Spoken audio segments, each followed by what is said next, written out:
¿Qué tal amigos? ¿Cómo están? A ver.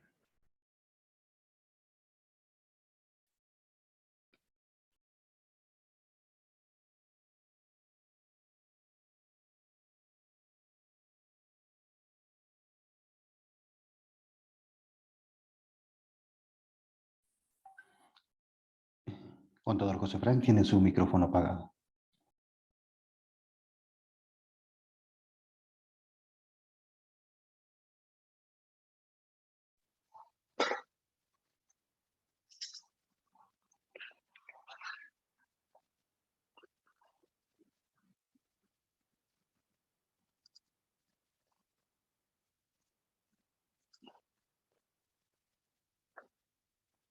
¿Qué tal? Ahora sí, listo.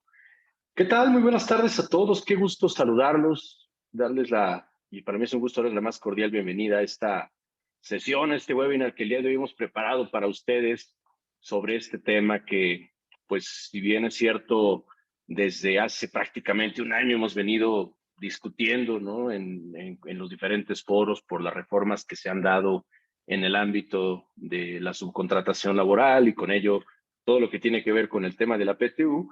Bueno, pues hoy justamente estamos viviendo pues ya finalmente esta obligación formal, ¿no? Sabemos que mayo, pues es el mes en el que inicia formalmente la obligación del pago de la PTU a los trabajadores en las empresas y como lo establece el artículo 122 de la Ley Federal del Trabajo, pues esta deberá efectuarse dentro de los 60 días siguientes a la fecha en que deba pagarse el impuesto anual, ¿no? Lo cual nos lleva precisamente a que durante este mes de mayo y junio, para el caso de las personas físicas, pues tenga que darse cumplimiento precisamente a esta obligación. Y bueno, en el caso de las personas morales, pues como sabemos, el plazo que venció en el mes de marzo y por ende, pues tenemos ya esta obligación, el cumplimiento de esta obligación para el cierre de este mes. Sin embargo, justo con todas estas modificaciones, ¿no? El equipo de Mefintax y de GSG Consultores, pues hemos venido desarrollando diferentes aspectos en el día a día con nuestros clientes, sobre todo encaminado, mucho de ello, a lo que tiene que ver precisamente con lo relacionado con los impactos, no solamente en el ámbito fiscal, sino también en el ámbito financiero. Recordemos que, pues justamente dentro de las reformas o de las modificaciones que se dieron el año pasado, precisamente en el ámbito de la subcontratación laboral, pues se derivaron nuevas limitantes también en el cálculo precisamente de esa individualización de la PTU y al final del camino, aunque esas modificaciones en principio no aplican a la PTU generada en el 2020 que se repartió en el 2021, bueno, pues sí tuvimos ya de alguna manera que empezar a revisar desde el año pasado, pues las implicaciones que derivarían precisamente de la entrada en vigor de estas disposiciones. Recordemos, y si me permiten voy a proyectar en este momento para pues justamente empezar a platicar un poquito más. Y quiero invitarlos, amigos, a que como siempre lo han realizado en otros de nuestros foros, se sientan con la confianza de plantear sus dudas, sus preguntas, sus comentarios a lo largo a lo largo de esta sesión, pues estaremos buscando resolver y desde luego, en la medida de lo posible, cuando menos evitar confundir más allá de lo que las propias autoridades o las propias disposiciones en muchos de los casos, pues nos han llevado precisamente a estos temas, a estas situaciones que muchas veces se llegan a plantear, ¿verdad? Y en ese orden de ideas, pues bueno, precisamente vale la pena, como les comentaba yo hace unos momentos, pues remontarnos un poquito a qué pasó con esta reforma en materia de subcontratación laboral, ¿no? Como ya decíamos, pues obviamente vinieron las limitaciones a la individualización de la PTU, vinieron pues precisamente algunas consideraciones derivadas de estos procesos de transferencia de personal que llevó a que algunas entidades, pues obviamente tuvieran que trasladar a sus colaboradores a una sola entidad y pues empezaron a surgir las dudas de exactamente pues quiénes eran las entidades obligadas para estos efectos. En este sentido, precisamente, bueno, pues como vale la pena recordar, pues hoy estamos hablando ya del ejercicio 2022, por lo tanto, pues ya tenemos una implicación plena de estas modificaciones que se dieron en materia del impuesto de la PTU, perdón, y sus efectos, desde luego, en materia del impuesto de la renta, la ley del trabajo y la ley del seguro social.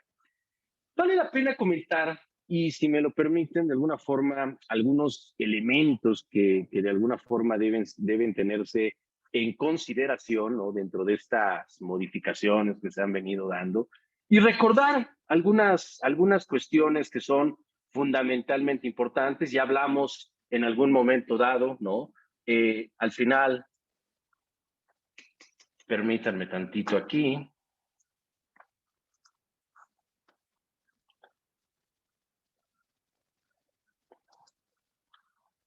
Nada más para ver por qué.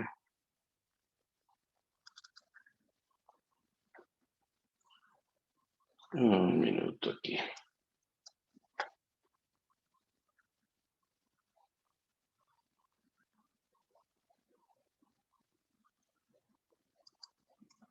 Sí, aquí hay un...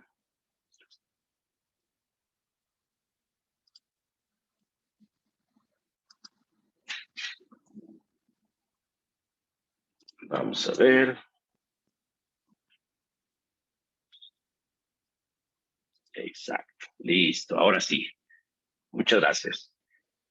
Pues bueno, como les comentaba, precisamente, ¿no?, en materia de este tema de la época de pago que ya revisábamos, pues el siguiente elemento importante que vale la pena recordar es entender un poquito qué pasa con los sujetos obligados.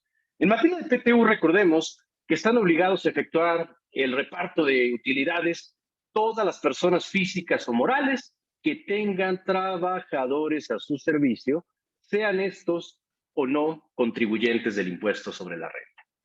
En ese sentido, también debemos recordar que quedan exceptuados de la obligación de repartir utilidades cierto tipo de contribuyentes. Perdón, aquí otra vez me dicen que no están viendo la pantalla. A ver, parece ser que ahora sí ya la ven. Listo. Quedan exceptuados de la obligación de repartir utilidades, primero que nada, pues empresas de nueva creación durante el primer año de funcionamiento. Recordemos, esto es una de las excepciones que plantea la propia legislación laboral, ¿no? Empresas de nueva creación, eso también es importante recordar, sobre todo entender que son aquellas dedicadas, como lo dice por ahí la Secretaría de Economía, a la elaboración de un producto nuevo durante los 2 primeros años de funcionamiento, precisamente. Y en ese sentido, también vale la pena puntualizar que las instituciones de asistencia privada reconocidas por las leyes y que con bienes de propiedad particular ejecuten en determinado momento ciertos actos con fines humanitarios de asistencia sin propósito de lucro, también quedarían contempladas en ese mismo orden comentado. Vale la pena puntualizar, sí, y aquí quiero resaltar sobre todo que desde el punto de vista de los sujetos exceptuados, también tenemos a las empresas que tengan capital menor al que fije la propia Secretaría del Trabajo y Previsión Social y que de alguna forma, como lo establece, no generen un ingreso anual declarado que no supere 300,000 pesos, de acuerdo con las publicaciones en el Diario Oficial de la Federación. En este caso, nos remontamos al año 96, que es precisamente cuando se hablaba de esta limitación. Y en este orden de ideas, también algo que vale la pena puntualizar es precisamente qué sucede con los trabajadores con derecho a PTU.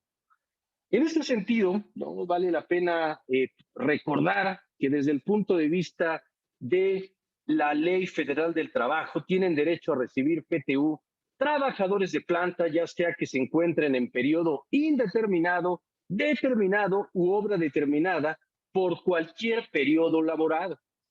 De igual manera, quedan contemplados trabajadores eventuales cuando hayan laborado cuando menos 60 días durante el año en el que están trabajando, ¿no?, o que se está considerando.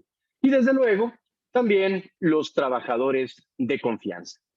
Ahora bien, recordar que no tienen derecho a participar en las utilidades. ¿Quiénes?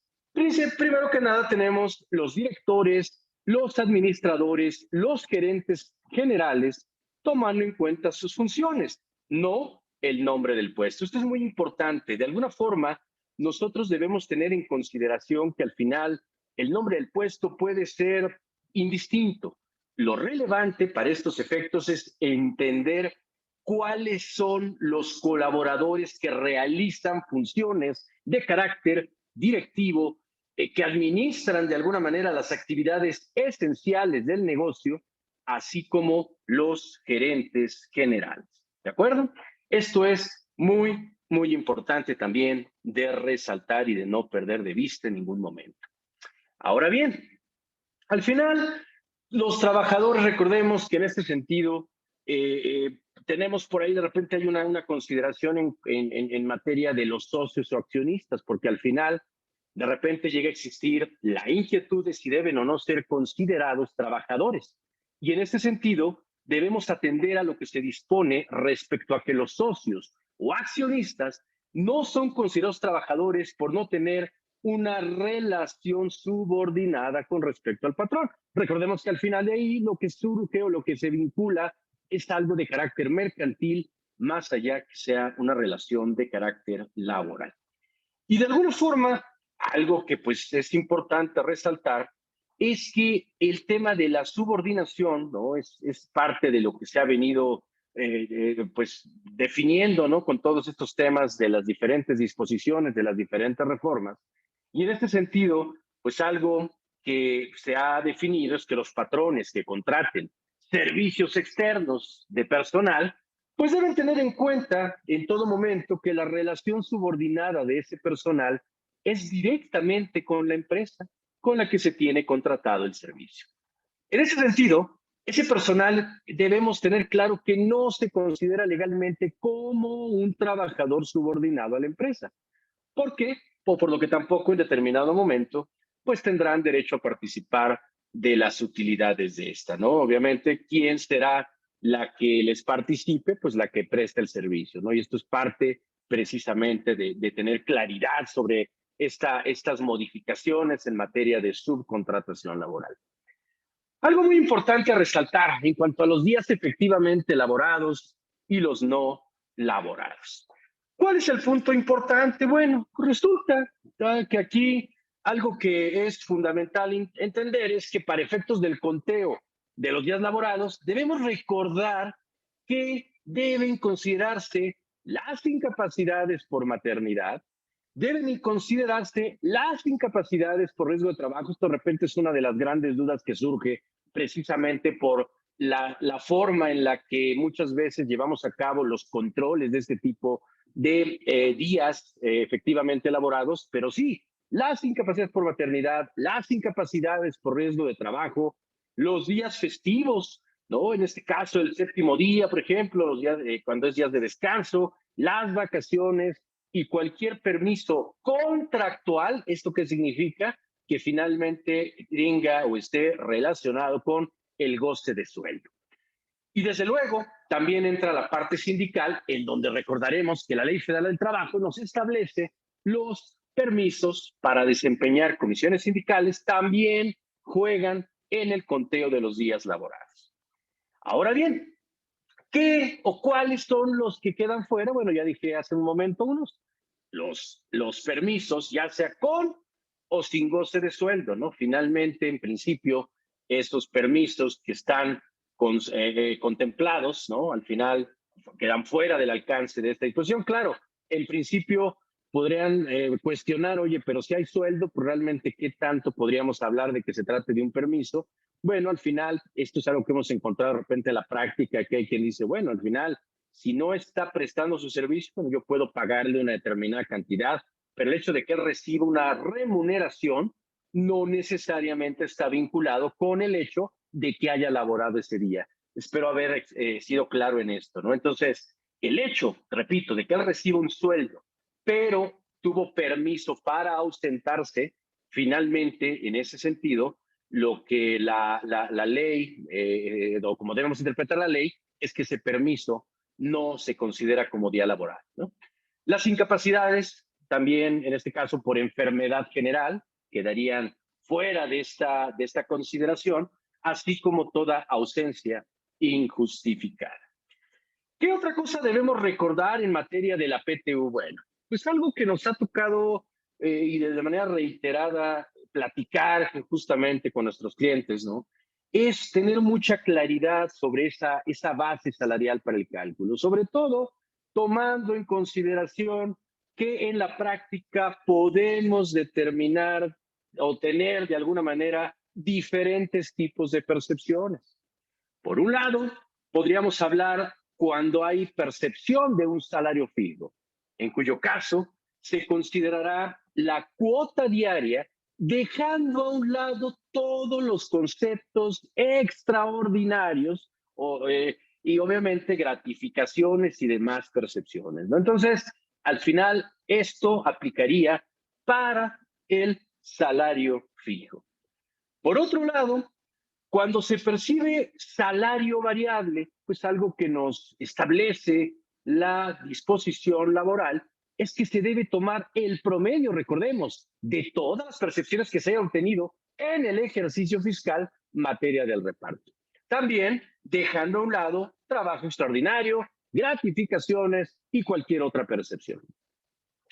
Cuando hablamos de un salario mixto, recordemos, cuando tengo una parte fija, una parte variable, pues ahí tenemos que hacer una consideración especial que básicamente toma en consideración los primeros dos tipos de salario. Es decir, por un lado, voy a considerar la cuota diaria más que el promedio anual de las percepciones variables. Ojo, no perdamos de vista que hay conceptos excluidos, como ya lo comenté, trabajo extraordinario, gratificaciones y algunas otras que pudieran surgir. Otro punto relevante que vale la pena recordar es lo que tiene que ver con el salario tope, ¿no? Recordemos que el tope salarial para trabajadores de confianza será la cuota diaria del trabajador sindicalizado, ¿no? Es muy importante, o de planta de más alto salario, incrementada en un 20%. Aquí es muy importante que dentro de nuestro proceso de control tengamos mucha claridad precisamente sobre la forma en que esto es definido entre nuestros sistemas de determinación de nómina. Entonces, nada más para que no perdamos de vista en ningún momento esta consideración.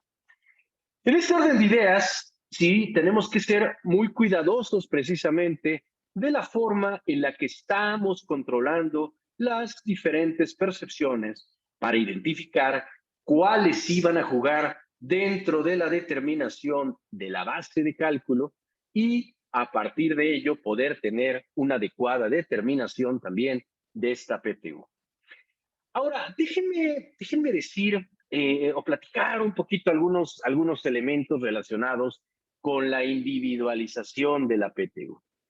Y básicamente, en este sentido, lo primero que debemos de recordar es que el monto que le corresponde a cada trabajador se va a determinar primero, o tenemos que hacer a partir de determinar la renta gravable para efectos del impuesto sobre la renta. Recordemos que precisamente ya hoy se utiliza la misma base que tenemos para impuesto a la renta para efectos de la PTU. Recordemos que durante muchos años pues tuvimos ahí dos bases, nos se remonta años atrás cuando el tema inflacionario, entre otras cosas, pues era un elemento que decían no debería tener ningún tipo de impacto para efectos de la determinación de esa renta gravable, ¿no? Entonces, bueno, pues esto duró muchos años, como ustedes saben, o como algunos de ustedes saben, porque seguramente las generaciones más jóvenes no les tocó vivir esto, pero bueno, al final del camino existió una doble base. Hoy es única y lo que ahora sucede es que a esa se le va a aplicar el porcentaje que determinó hace algunos años la Comisión para PT1, el cual, como ustedes saben, es del 10%, aunque como veremos en unos momentos más, pues aunque se habla de un 10%, dada esas limitantes que se han establecido, curiosamente hoy hablamos o podríamos definir que esa tasa podría llegar a ser inferior en determinado momento. Pero ahorita platicaré. Ahora, Aquí algo muy importante, como lo vemos aquí, es que al momento de que yo determino la PTU, en este caso, ¿no? La PTU del ejercicio 2021, ¿no? Pues bueno, le voy a adicionar la PTU que no se haya reclamado del ejercicio 2019 y que repartí en el 2020. ¿Sale? Y entonces, al final, también tengo que restar la PTU que en el año anterior se hubiera considerado pagada indebidamente, si es que en determinado momento hubiera existido alguna modificación en la determinación de esa base a partir de la renta gravable que se ha determinado en materia de impuestos sobre la renta, ¿no? Esto que nos da, ¿no? Esta PTU que resulta en 2021, ¿no? Y que es la base a repartir en 2022, tengo que individualizarla, porque esta es la parte aquí también muy importante. Y esta individualización, como sabemos, considera dos variables, que esto vale la pena aquí irlo comentando desde otra perspectiva. Justamente en materia financiera, uno de los grandes temas que se ha puesto sobre la mesa es precisamente el que muchas personas, al hablar del reconocimiento contable, por ejemplo, de la PTU, pues estaban acostumbradas a que la PTU se manejaba con bajo la premisa de que era un impuesto. Pero esto se ha modificado. ¿Por qué? Porque precisamente cuando vienen las reformas en materia de las normas de información financiera relacionadas con la PTU y con el impuesto a la utilidad, allá en el año 2008, se definió precisamente que la PTU sería un costo laboral, ¿no? Aunque tuviera una base de determinación impositiva. De hecho, eso dio lugar a que a partir de ese momento se contabilizara la PTU de acuerdo con la NIF de 3 y ya no con la NIF de 4. Recordarán ustedes que cuando era el boletín de 4, de hecho, se llamaba impuesto sobre la renta, participación a los trabajadores en las utilidades, ¿sale? E impuesto al activo. Recordarán ese largo nombre que existía. Pero lo relevante es que se hablaba de la PTU como un elemento importante a considerar dentro precisamente de lo que se establece en las normas de información financiera. Estoy hablando del caso de México, ¿no? Pero ¿por qué saco a colación esto? Precisamente porque justo uno de los grandes elementos es que se dice, ok, efectivamente hay una base de determinación, una determinación sobre un enfoque laboral, ¿sí? La base es la base del impuesto a la renta, ¿sí? Tiene una base fiscal. Sin embargo, si hay base, pero yo no tengo colaboradores, pues simplemente no hay PTU, ¿no? O sea, como tal, no tengo que participar a nadie. Ahora bien, si yo tengo trabajadores, pero no tengo la base, pues sí, tengo trabajadores que finalmente devengaron un salario, devengaron tiempo. Sí, estoy de acuerdo, solamente que no hay base de reparto y por lo tanto tampoco se configura entonces una PTU. Por eso es que algo fundamental es que debe de existir tanto la base, pero también debe de existir que, pues obviamente, días laborados y debe existir salario devengado, que es precisamente el otro factor que debo determinar, donde por un lado, pues recordando solamente, no voy a profundizar hoy, pero sí recordar, pues por un lado tengo la PTO a repartir, ¿no? En donde al final ese 50% va a ir en función de los días laborados, ¿no? Que al dividirlo entre total de los días laborados me va a dar el factor por cada uno de los días efectivamente elaborados por todos los trabajadores. El otro 50% se reparte considerando, como ya lo sabemos, la proporción que el salario, o de salario, mejor dicho, que cada trabajador haya devengado durante el ejercicio con respecto al total de los salarios devengados. Entonces, al final, una vez que yo obtuve estos factores, como lo vemos aquí en esta lámina, pues la parte de PTU que le va a corresponder a cada trabajador se obtiene ahora sí, pues multiplicando los días efectivamente elaborados por el trabajador por el factor de PTU de días laborados. Y eso me da la PTU por días laborados. Y a eso le voy a sumar, ¿no? Precisamente la PTU por salario devengado que se determina tomando en cuenta el salario devengado por cada trabajador por el factor de PTU por salario devengado y de esa manera obtener la PTU del trabajador. Pero El 23 de abril de 2021 se modifica el texto del artículo 127.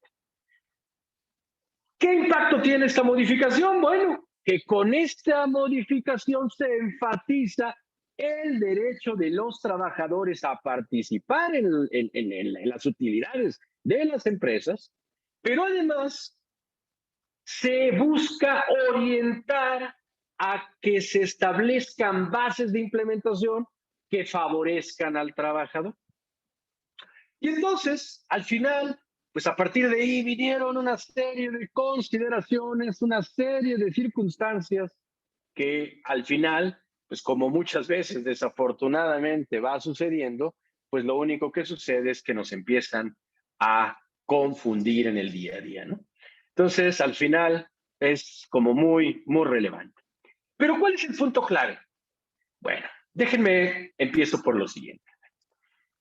Recordemos que el artículo 127 fue adicionado con una fracción octava, que establece un nuevo tope a la PTU del trabajador. Y recordemos, digo, más o menos, ¿no? Nos dice algo así como que el monto de la PTU tiene como límite máximo 3 meses del salario del trabajador o, como aquí lo pongo, el promedio de los últimos 3 años. Y entonces, ¿no? Aquí es donde viene la primera consideración. ¿Por qué?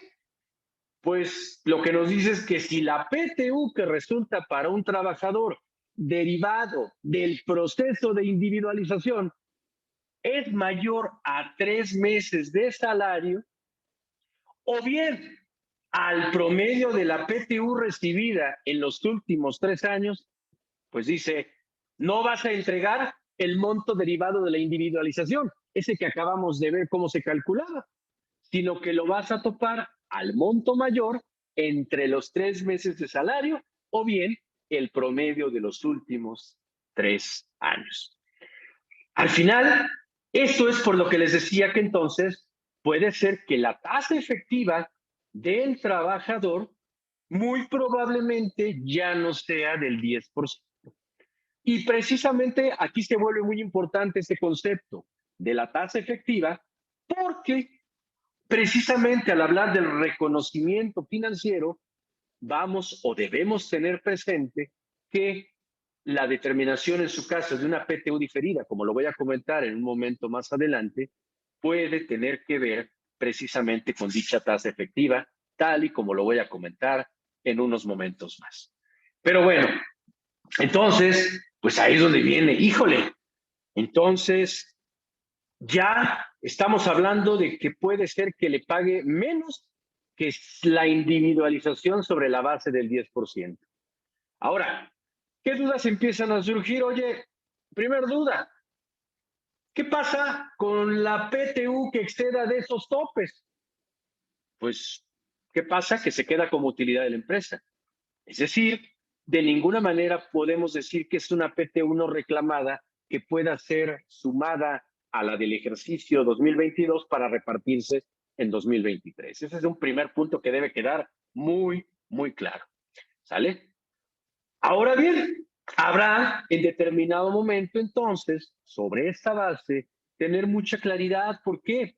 Porque esto nos obliga, si nosotros nos remontamos a la NIF de 3 cuando nos habla del reconocimiento del pasivo por PTU causado y por PTU diferida, nos habla precisamente que, pues obviamente al hablar de un pasivo, la norma nos habla de que es una obligación presente, probablemente ineludible, de realizar una erogación en el futuro como consecuencia de operaciones pasadas. Y debe haber una cuantificación confiable, entre otras cosas. Pero el punto relevante que a mí me interesa que ustedes tengan mucha claridad es precisamente lo que nos habla la norma respecto a cuánto es lo que debo provisionar. Entonces, lo que les quiero transmitir es que de alguna manera, en la práctica, nosotros podríamos llegar a tener que considerar que el día a día no contemplaba un cálculo previo de esta PTU, sino hasta que presentábamos la declaración anual. Sin embargo, si hoy quiero hablar de una verdadera provisión contable y también esa contable causada, pero también el efecto diferido, con las consideraciones que voy a comentar más adelante, pues necesitaría ir haciendo este cálculo de topes de alguna manera para poder determinar exactamente en qué rango puede moverse en caso de que no sea necesariamente el 10%, dado que históricamente pudieras haber estado pagando sobre bases menores, por lo que ya acabo de comentar de los topes aquí que estamos señalando, ¿no? Entonces, aquí lo importante, bueno, pues es tener pues mucha claridad sobre estos topes, ¿no? Ahora bien, hay un tema aquí que ha sido muy cuestionado también y seguramente muchos de los que están aquí ya se habrán enfrentado a esta consideración. Primero que nada, es qué pasa con esto de los topes. Bueno, primero que nada, algo que debemos recordar es que para calcular los 3 meses de salario, debo considerar el salario base para la PTU. O sea, ya lo dije hace un rato, la cuota que sirve de base para realizar esta individualización de la PTU. Por ende, no debemos pasar por alto que para los trabajadores de confianza, el salario que debo considerar es aquel del trabajador sindicalizado, ya lo dije, o equivalente de más alto salario incrementado en el 20%. ¿Sale? No perdamos de vista, por favor, esta consideración. Ahora bien, para efectos de este cálculo promedio de los últimos 3 años, han existido dos posturas sobre cuál o cómo debe ser precisamente esa determinación. La primera de las posturas básicamente consiste pues en seguir lo que la ley indica y que básicamente es el concepto aritmético de promedio, ¿no? Entonces, que básicamente, pues como lo pongo aquí en la lámina, es el resultado de dividir la suma de varias cantidades por el número de sumandos y se acabó. Entonces, en ese sentido, ¿qué pasaría? Si el trabajador tiene 3 años, sumaría la PTU de los últimos 3 años y se dividiría entre 3 y se acabó. Si tiene 2 años, se sumaría la PTU de los últimos 2 años y la dividiría entre 2 y se acabó. Si el trabajador tiene 1 año, pues, tomaría la PTU de ese año, obviamente la dividiría entre 1, tendría el mismo resultado y se acabó. Pero también eso implicaría que si el trabajador es de nuevo ingreso, no tendría promedio de los últimos 3 años. ¿Y qué pasaría entonces? Pues que su parámetro de referencia sería igual a 0. Yo sé que de repente lo primero que viene a la mente, ¿cómo que 0? Entonces no tiene PTU. No, aguas. O sea, porque esto al final es un tope, ¿no? Y entonces obviamente no puede hablarse de un concepto nugatorio, de un concepto de negación de su derecho a recibir la PTU. Recordemos que al final hay una ecuación o una fórmula que es precisamente tomar el monto mayor. ¿Entre qué? Entre el promedio de los últimos 3 años, que en este caso es 0, y los 3 meses de salario. Entonces, en ese sentido, pues entendería que el tope de la PTU de este trabajador del que llegaría a 0 sería, ¿de cuánto? De 3 meses de salario. ¿De acuerdo? Entonces, nada más para que lo tengamos muy claro y presente en todo momento. Ahora, esa fue la primera postura. Como pueden ver, pues es la postura además de ley, es la postura lógica. Sin embargo, pues recordemos que desafortunadamente a nuestras autoridades de repente pues llega a surgir esa creatividad, ¿no? Y esta parte que llega a ser un tanto cuanto delicada, porque al final se difunden posturas que además de no derivar de un proceso legislativo adecuado que permita darle certeza a los sujetos obligados y a los sujetos beneficiados, pues finalmente causa inquietud. Recordemos que en ese sentido, la Secretaría del Trabajo definió una postura en donde habla de un famoso promedio por categoría, que básicamente es tomar un promedio en función del puesto de los trabajadores. Entonces, lo que dice, oye, Si se trata de un trabajador de nuevo ingreso, pues entonces toma en cuenta el promedio de 3 años de una categoría correspondiente a su puesto o algo similar. Evidentemente, pues esto en ninguna parte de la ley se define. Por ende, pues, carece de total fundamento legal. Sin embargo, es importante que lo sepamos. ¿Por qué? Porque ahí está como un criterio. Y déjenme decir que además pues sería un trato desigual a trabajadores de alguna manera de nuevo ingreso, porque estás construyendo un promedio ficto contra un trabajador que probablemente no tenga 3 años, ¿sale? Y le aplicarías este procedimiento que finalmente puede ser contrario a su antigüedad real y contrario a su beneficio real en función de sus años realmente laborales. Entonces, bueno, esta parte, repito, un criterio, ¿no? Difundido, una postura difundida de manera extraoficial, ¿no? Por la Secretaría del Trabajo y que, bueno, pues hay que tener precisamente ahí en consideración, ¿no? Entonces, al final, pues, obviamente, pues hay que irnos en el ámbito de la legalidad. Digo, al final el otro también es defendido con un enfoque legal y desde luego no vamos a entrar en este momento a un tema de discusión más allá de señalar que es importante que ustedes revisen y atiendan en determinado momento a el mejor criterio que pueda resultar sobre todo en beneficio de quienes reciben esta prestación. ¿De acuerdo? Ahora bien, en cuanto a otras, decirlo, consideraciones para efectos fiscales, pues ya lo dije en un primer momento, ¿no? Pues está, por un lado, este tema de la renta gravable, las limitaciones que ya comenté para ciertos patrones, que también es fundamental no perder de vista en ningún momento dado, ¿no? Y que en ese sentido, pues, sobre todo, recordemos que en ciertos casos, por ejemplo, que hablábamos de los patrones que están exceptuados, pues tener muy en cuenta esto. Recordemos, todo esto está marcado en el artículo 126 de la Ley Federal del Trabajo. Digo, no voy a repetirlo, pero nada más no volverlo a perder de vista, ¿no? Otro de los temas que también ha tenido algunas pues inquietudes precisamente son las relacionadas con el timbrado del CFDI de nómina de la PTU en este 2022. Bueno, ¿por qué? Bueno, porque al final, recordemos, pues primero que nada, se trata de una nómina extraordinaria, ¿no? Y en ese sentido, pues se vuelve de suma relevancia que la prestación esté correctamente informada en los CFDIs de nóminas, tanto por el ámbito fiscal, pero también por el ámbito laboral, porque finalmente hacen las veces de un comprobante para estos efectos. Y en ese sentido, pues es importante recordar justamente la clave que debe utilizarse, que es la 003, que precisamente está relacionada con la participación de los trabajadores en las utilidades.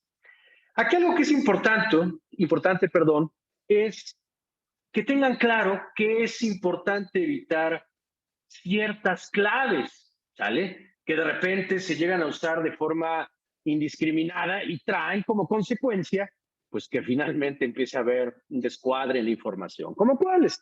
Pues como la 001, ¿no? O sea, dicen, pues es un sueldo, salario, ¿no? Al final del camino, bueno, sí, en estricto sentido podríamos decir que sí, aunque a diferencia en este caso no tiene un carácter remunerativo, por lo tanto no aplicaría el 001. O, oye, gratificaciones anuales, la 002, es que esto no estás gratificando.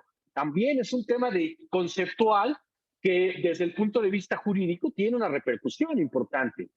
Oye, otros ingresos, bueno, sí, en principio es otro ingreso, desde luego, sí.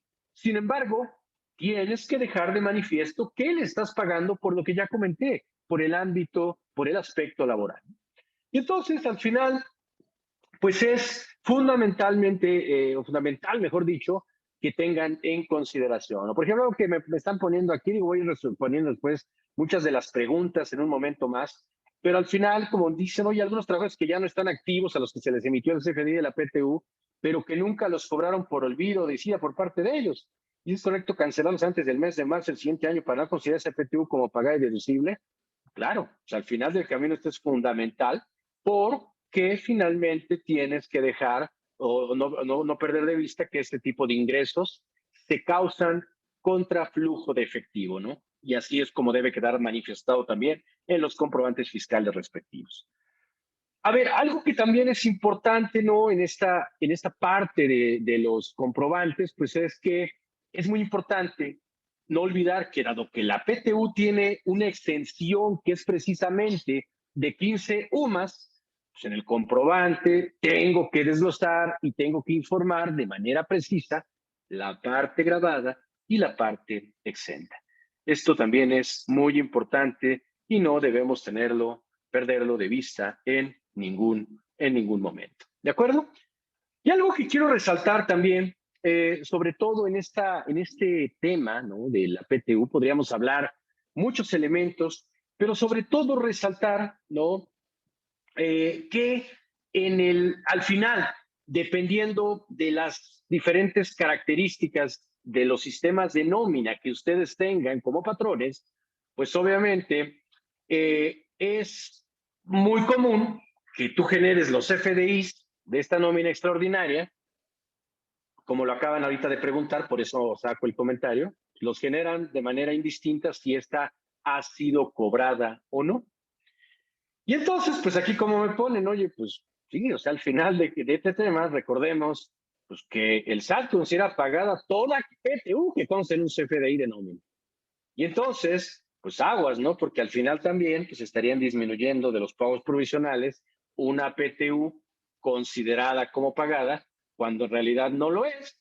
Y entonces podríamos empezar a tener diferencias en el cálculo y en la determinación de los impuestos, sobre todo el impuesto anual por pagar. Y eso, evidentemente, pues para todos es un tema ahí de inquietud, ¿no? Porque al final sabemos que hoy pues la autoridad tiene los diferentes sistemas perfectamente vinculados y en determinado momento pues podríamos tener o ser sujetos a alguna invitación a aclarar esas diferencias y son muchas cosas que a veces en la práctica pues resultan tortuosas, resultan verdaderamente muy complejas de atender, sobre todo por la carga administrativa que llega a representar. Entonces, bueno, pues hay que cuidar mucho esto. Sabemos que a veces los sistemas de nómina, bueno, pues están hechos, digo, son grandes sistemas, pero bueno, a veces buscan un tema operativo, buscan un tema de alguna manera automatizar actividades repetitivas, pero también deben de tener ese cuidado para evitar precisamente que se distorsione la información. Entonces, lo que se busca es que haya beneficios para el contribuyente, pero hay que cuidar, evitar discordancia entre los registros de la empresa y el de las autoridades. Y entrando para ir cerrando esta charla el día de hoy, que finalmente pues la idea era hablar de estos puntos pues generales, pero de alto impacto en este tema de la determinación de la PTU. También algo que quiero resaltar de manera muy importante son justamente los aspectos financieros.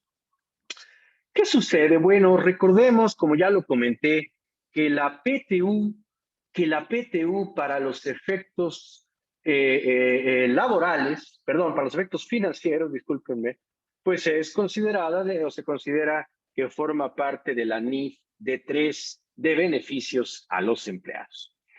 Y en ese orden de ideas, es importante resaltar que esta NIF D3 pues nos habla de la PTU causada y nos habla también de la PTU diferida.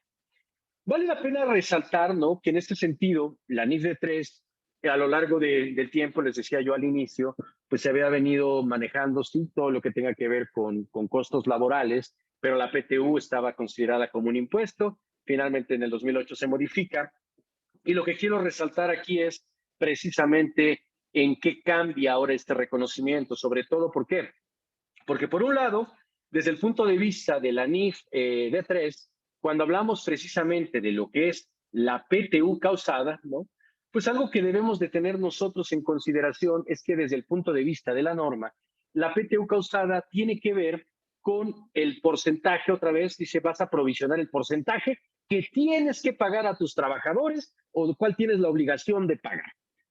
Sin embargo, algo que debemos de resaltar es que esto tiene que ver con el monto gravable, otra vez, y que de alguna manera ese monto gravable, tomando en consideración el porcentaje aplicable al monto gravable, es lo que va a dar lugar a la PTU a repartir el siguiente año. Ahora, hay dos consideraciones que la NIF de 3 nos establece para poder provisionar una PTU. La primera de ellas es que yo tengo que reconocer PTU cuando tengo una obligación por la PTU causada, es decir, que ya se determinó con base en las disposiciones fiscales aplicables. Y entonces, en ese sentido, se reconoce que la PTU es para la entidad generalmente un pasivo a plazo menor a un año. Por lo tanto, es un pasivo a corto plazo. Y también el segundo criterio es que es una provisión, ¿no? Asociado a la PTU diferida, pero en el caso de la PTU diferida hay que tomar en consideración el famoso método de activos y pasivos, y es ahí donde la NIF de 3 nos remite a la NIF de 4 para determinar precisamente las diferencias temporales entre los valores contables y fiscales, para determinar si yo tengo un pasivo por PTU diferida por las diferencias temporales acumulables o bien un activo por PTU diferida por diferencias temporales deducibles. Solamente que aquí hay un tema. Yo voy a determinar una base. Esa base la multiplico hoy, como lo venía haciendo, por la tasa impositiva, que en este caso, pues, digo, tasa impositiva, porque así se define, en este caso del 10%. Sin embargo, justamente una de las dudas que surgió es, oye, pero con este tema de los topes que hablamos, en donde puede ser que yo le entregue una cantidad menor a la individualizada, entonces la tasa ya no va a ser del 10%. Y efectivamente, en este sentido, surgió un reporte técnico que fue el reporte técnico 53, donde dice, bueno, en palabras más, palabras menos, lo que dice es, pues determina cuál fue la tasa efectiva de PTU que distribuiste. Al final dice, oye, a ver, por ejemplo, si tú tuviste una utilidad fiscal, por ejemplo, base para PTU de 1 millón, la PTU al 10% hubiera sido de 100,000, pero la topada fue de 90,000, pues al final, ¿cuál fue la PTU causada del ejercicio? 90,000. ¿Vale? Oye, entonces yo divido los 90,000 entre los 100,000 que hubiera sido la PTU conforme a las reglas anteriores, y esto me da el 90%. Entonces me dice el reporte técnico, esto multiplícalo por el 10% y te da la tasa efectiva de PTU causada, que le vas a aplicar a las diferencias temporales, esas que sacamos del método de activos y pasivos, y sobre esa base, ¿qué crees? Eso va a ser tu PTU diferida. Aquí podríamos entrar en algunas otras discusiones, en algunas otras consideraciones, porque precisamente cuando se habla de la PTU diferida, uno de los temas importantes es que realmente para que yo reconozca esa PTU es porque hay evidencia de que la voy a pagar. Y entonces, al final, algo que se ha venido comentando es que, bueno, en muchas ocasiones, precisamente el tema de la PTU, pues a lo largo del ejercicio van aconteciendo una serie de eventos en la información financiera de las empresas que precisamente lleva a que puedan modificar de manera sustancial esos importes a distribuir.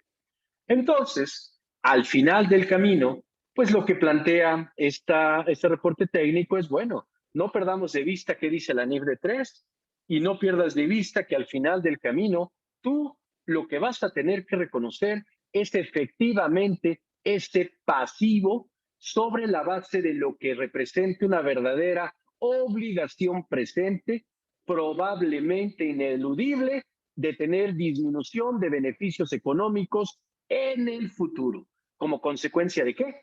De las operaciones pasadas, tal y como lo define el marco conceptual de las normas de información financiera. De repente me dicen, oye, ¿qué pasa con normas internacionales? Bueno, recordemos que para efectos de las normas internacionales no hay el reconocimiento de una PTU diferida, este concepto queda fuera, ¿no? Y bueno, obviamente no lo contempla la norma internacional porque este es un concepto que atiende a disposiciones legales nacionales, ¿no? Por ello es esta razón. Pero bueno, podríamos entrar también, lo que quiero reiterar es básicamente esto. Y adicionar algo, que es otra de las preguntas que nos han hecho y que hemos vivido con varios de nuestros clientes a lo largo de estos meses bueno, tanto de este año como el año pasado, sobre todo el año pasado en los procesos de cierre, nos decían, oye, ¿y qué onda con las empresas? La que transfirió, porque la que transfirió, pues, por ahí traía una PTU causada y una diferida. Bueno, la causada, pues hasta que no la pague, no la puede eliminar. Ahora, la diferida, pues sí, porque el efecto diferido ya no va a haber. Eso, el efecto de la PTU diferida sería para el 2022, pagadero en 2023, pero si la transferencia la hiciste en 2021, ya para qué hablamos de la PTU diferida. Sin embargo, la causada tenía que permanecer por la porción que efectivamente estaba obligada esa entidad que transfirió, perdón, los recursos a la entidad, a la otra entidad, ¿no? Y por otro lado, la entidad receptora pues, tendría que generar su PTU causada, sí, por la porción que le toca, pero además sí generar una PTU diferida. ¿Por qué razón?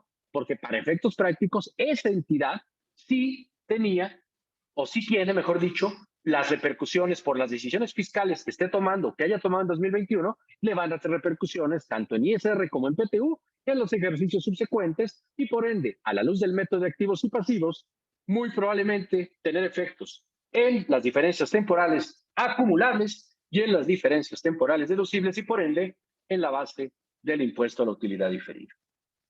Sin duda, un tema muy amplio, un tema sumamente amplio, sumamente impactante, pero que al final para nosotros estamos conscientes que esta sin duda vamos, poco el tiempo para platicar, ¿no? Pues han estado comentando aquí algunas inquietudes, algunas preguntas que han planteado en el chat y que inclusive algunas de ellas, pues creo que se han respondido. Déjenme ver si por aquí hubiera alguna que hubiera quedado fuera del alcance, ¿no? Entonces, al final, pues es un tema muy importante, ¿no? Vamos a ver, entonces, pues bueno, creo que de alguna forma, pues el tiempo me informa que estamos llegando al fin. De cualquier manera, estamos tomando notas de todas las preguntas, muchas de ellas, reitero, ya se fueron comentando a lo largo de la sesión. Sin embargo, las demás, con todo gusto, estamos dejando el correo para que si gustan copiar y pegar estas preguntas que amablemente nos han hecho a lo largo de esta sesión, puedan hacerlo y respondamos adecuadamente. Al final, para nosotros es muy, muy importante siempre el que puedan externar sus inquietudes.